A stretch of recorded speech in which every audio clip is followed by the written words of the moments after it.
Hola, buen día, bienvenidos nuevamente al taller de escritura administrativa.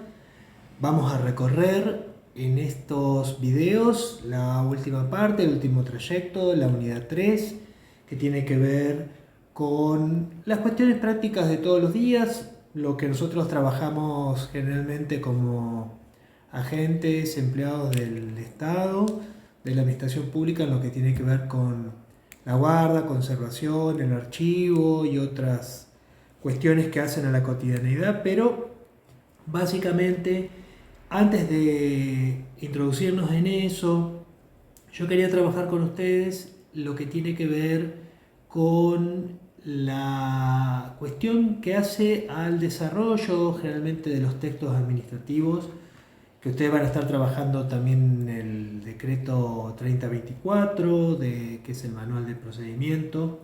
Ustedes recordarán que nosotros vimos, para respecto del manual de procedimientos, que tenía 3 apartados. Bueno, en este caso vamos a ir recorriendo otra parte, otro momento de ese apartado 2, que tiene que ver con la cuestión no solamente de lingüística, sino que tiene que ver con algunos tips, algunas orientaciones para trabajar lo que es la elaboración del texto administrativo. Recuerden que nosotros estuvimos viendo la clase pasada lo que es nota, memorándum o memorando, circular, el pase. Recuerden que estuvimos trabajando esa especie, ese género, y dentro de ese género nota, que son las comunicaciones oficiales, la especie circular, memorándum, pase, etc. Esa elaboración que nosotros estuvimos viendo con algunos tips, algunas cuestiones que hacen a los criterios de elaboración. Ahora nos vamos a sumergir en esa segunda parte del decreto 3024, lo que hace podríamos decir, a las distintas partes de un texto administrativo, para luego cerrar más adelante en otras 2 figuras que quería trabajar con ustedes, que es el informe y el dictamen. Finalmente, y cuando vayamos terminando la unidad, sí nos vamos a abocar también dentro del decreto y dentro de algunas previsiones también de la normativa y de la orientación nacional respecto del archivo, la guarda y la conservación. Así que bueno, vamos para allá entonces, y lo que les quería comentar básicamente, que me parece muy interesante de este decreto 3024, que es de procedimiento del Estado municipal, es básicamente que de muy buena manera orienta a lo que tiene que ver con la elaboración del texto administrativo cuando nosotros hablamos de las distintas partes que podríamos figurativamente identificar. Les puedo decir también que en líneas generales, así como lo hemos visto en otros videos, la elaboración del texto administrativo tiene que ver no con algo en particular, en este caso del texto administrativo, sino del texto como un texto. En definitiva, ustedes van a ver que muchas de las reglas, muchas de las cuestiones que hacen a la elaboración de un texto, en este caso administrativo o un texto cualquiera, tiene que ver con identificar esencialmente 3 partes. Sería el inicio o el encabezamiento, la introducción, después tenemos un desarrollo y una conclusión. Esto es válido para cualquier escritura que ustedes quieran desarrollar. Sea un ensayo, una novela, un texto libre, o en este caso un texto administrativo en el cual tiene obviamente sus características esenciales, puntuales y distintivas, que ahora vamos a ver. En este caso, y conforme siguiendo el decreto 3024, podemos ver cuando señala la estructura, hace referencia a que en un primer momento nosotros tenemos que identificar o elaborar o empezar a pensar lo que denominaríamos el encabezamiento, o yo le digo introducción, o el inicio. Entonces, bueno, en todos los documentos que recojan acto administrativo, incluidos los de mero trámite, que esto me parece muy interesante también que lo tengan en cuenta, que siempre es una idea pensar aún en los de mero trámite en la elaboración de ese texto, debe figurar un encabezamiento en el que consten, esto dice el decreto, al menos los siguientes datos. Si se trata de una nota de estilo, se expresarán los datos del destinatario que se dirige a la misma, señalando el cargo o el puesto que corresponda e identificación nominativa del mismo, o sea, el nombre y apellido, por ejemplo. precedida de la abreviatura del título profesional o grado en caso de corresponder. O bien, si es un tratamiento protocolar y no tiene ningún cargo, ninguna profesión que nosotros conozcamos, le podemos poner señor o señora. Señorita también. En caso de autoridades o funcionarios, se agregará en mayúscula su despacho. Bueno, esto es interesante e importante porque hace a la formalidad y a la oficialidad de la nota, ¿no? Y si fuera que no vamos dirigido a un funcionario, sino a un particular, le vamos a poner en mayúscula presente, en lugar de su despacho. Este tipo de encabezado irá justificado, bueno, sobre el margen izquierdo, y se utilizará la fórmula de tratamiento que corresponda para cada caso. Entonces ustedes van a identificar el lugar a donde va dirigido, el cargo, el nombre completo y, en el caso de que fuera un funcionario, su despacho. Luego podemos identificar una segunda instancia que compone el texto administrativo, que es el cuerpo, ¿sí? O lo que podríamos decir el desarrollo, ¿no? Se trata, en este caso, para la redacción de los documentos, en la elaboración de los documentos de comunicación administrativas, sobre todo los que hayan de dirigirse a los particulares, donde se deberá disponer el texto en forma clara y concisa. Es decir, ya nos metemos de lleno en la elaboración del texto. Para eso, básicamente, de lleno en la cuestión, el contenido, el motivo y el desarrollo de ese motivo por el cual nosotros nos estamos comunicando. Bueno, para ello se usarán párrafos breves y separados, se evitará la aparición de apartados excesivamente largos o complejos que dificultarían su comprensión. Estas son cosas que nosotros ya la hemos visto en videos anteriores. No se incluirán en las comunicaciones administrativas o en los modelos de documentos fórmulas de salutación o despedida, ni expresiones o giros que no sean esenciales para la exposición del contenido del documento. Bueno, esto porque generalmente ya vienen plantillas precargadas con esto, y al mismo tiempo, en los casos de que fuera un documento como en el Estado Nacional que tiene que ver con un documento digital, esas salutaciones ya vienen precargadas, digamos. O sea, ustedes la van a colocar y ya eso va a aparecer luego como ya establecido de antemano. Si se emplea alguna fórmula de tratamiento, no irá en el cuerpo del texto, sino en el encabezado del escrito o en el apartado que se refiere al destinatario.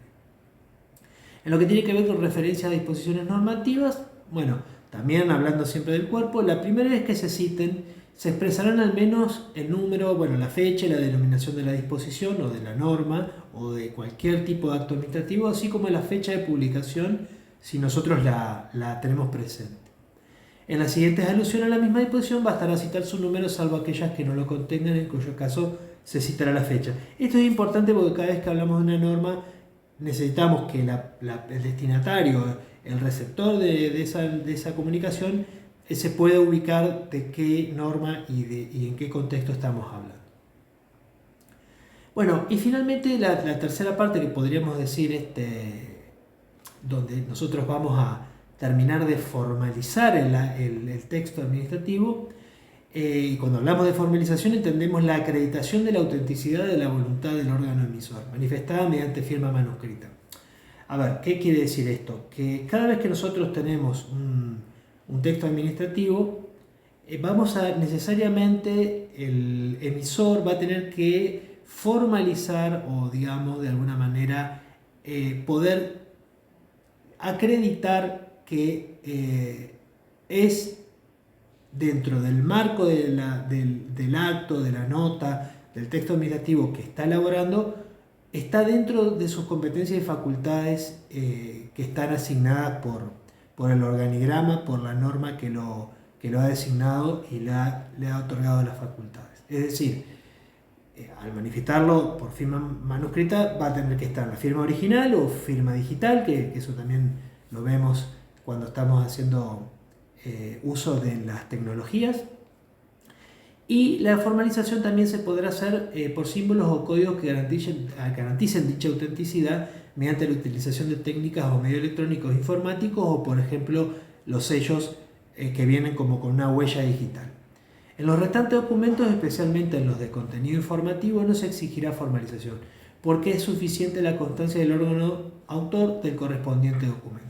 Esto estamos hablando, y bien lo da el ejemplo acá el decreto, cuando son publicaciones o notificaciones. No es necesario hacer la aclaración de esta formalización que mencionabas anteriormente.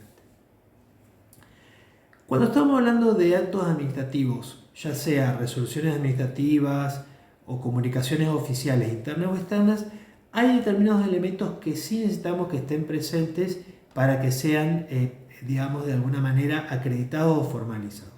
Entonces, que ya lo hemos visto anteriormente, el lugar y la fecha. Por lugar se entiende la localidad, la fecha es la del día que se formalizará el documento.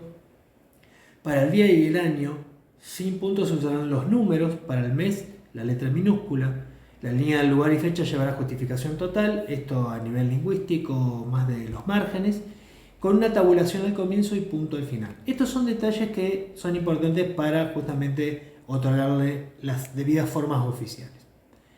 Bueno, y el apartado que también nos interesa remarcar es el pie. Cuando se trata de agente o persona física, contendrá la identificación del firmante del documento expresándose el nombre y los apellidos.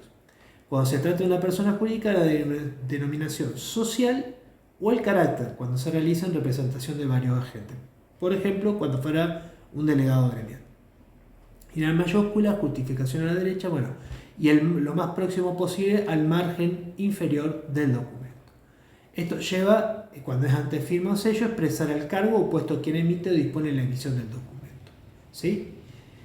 Bueno, y también remarca el decreto que, en forma complementaria al artículo 30 de la Ordenanza 8256 de Trámite Administrativo Municipal, la identificación nominativa del firmante contendrá el nombre y los apellidos de la persona que firma. Irá en mayúscula inicial y justificado a la derecha, separado, bueno, en este caso dice por 5 centímetros.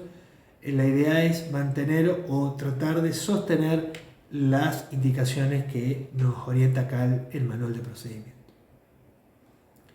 Bueno, en definitiva, esto en cuanto a la estructuración del texto administrativo, en líneas generales y basándonos en la orientación del manual de procedimientos del decreto entonces 3024. Hay algunos documentos administrativos que ameritan que nosotros hagamos una distinción, una mención de determinadas particularidades que hacen a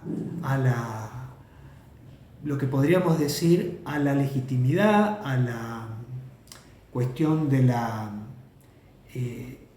el orden y la legalidad y a la estructura muy particular de ese texto administrativo. En este caso vamos a hablar de las resoluciones, decretos o disposiciones generales. Esto en cuanto a la normativa que nosotros podemos encontrar en el régimen municipal.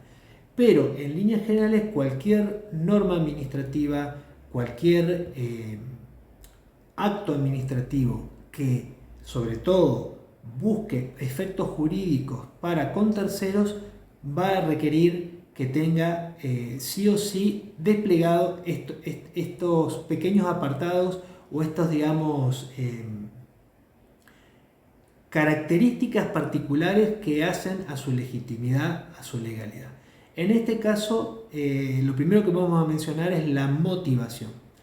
Bueno, algunos documentos administrativos, como decíamos, que son actos administrativos que van a tener efectos, que van a producir efectos jurídicos, deben tener como elemento esencial de su contenido la motivación. Esto también lo van a ver seguramente en algún curso de procedimiento administrativo o de técnica legislativa que ustedes recorran en más profundidad. La motivación es la exposición de los hechos y fundamentos de derecho, razones legales y de mérito y oportunidad o conveniencia en que se basa una decisión administrativa, fundamentalmente en aquellos que constituyen un elemento de decisión o resolución, tales como resoluciones o decretos, para los cuales, bueno, la expresión de motivación o argumentación implica en su formalidad, que es lo que yo les decía, ¿no? Caso contrario, son pasibles de nulidad conforme a lo pautado por el artículo 50, también justamente de la Ordenanza 8256. Es decir, lo que nosotros estamos diciendo es que en determinados textos administrativos, a su vez, o muy especialmente, vamos a tener que tener en cuenta que tengan contenido dentro de su cuerpo, de su estructura de elaboración, lo que nosotros llamamos la motivación. Esto es lo que podemos decir la fundamentación que nosotros vamos a tener que desplegar por ejemplo, si fuera en un informe, ya lo vamos a ver más adelante, va a tener que ser el corazón, el nudo, lo más importante de ese texto administrativo. Y si es una norma, un acto administrativo oficial, dentro del considerando, en este caso, ustedes recuerdan que habíamos hablado en otros videos del visto, considerando y el resuelvo. Bueno, en el considerando, que sería la parte del desarrollo del acto administrativo, dentro de él va esto que nosotros denominamos motivación, es decir, los fundamentos, las razones que a nosotros como funcionario público o al funcionario público para el cual estamos elaborando la norma, llevan a sostener, a fundamentar el acto administrativo que está por emitir.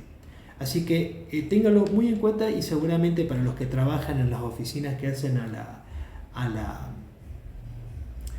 la elaboración de normas, seguramente lo van a volver a retomar en numerosas oportunidades, porque sin esta característica de la motivación corremos riesgo de que se declare nulo el acto administrativo en sí.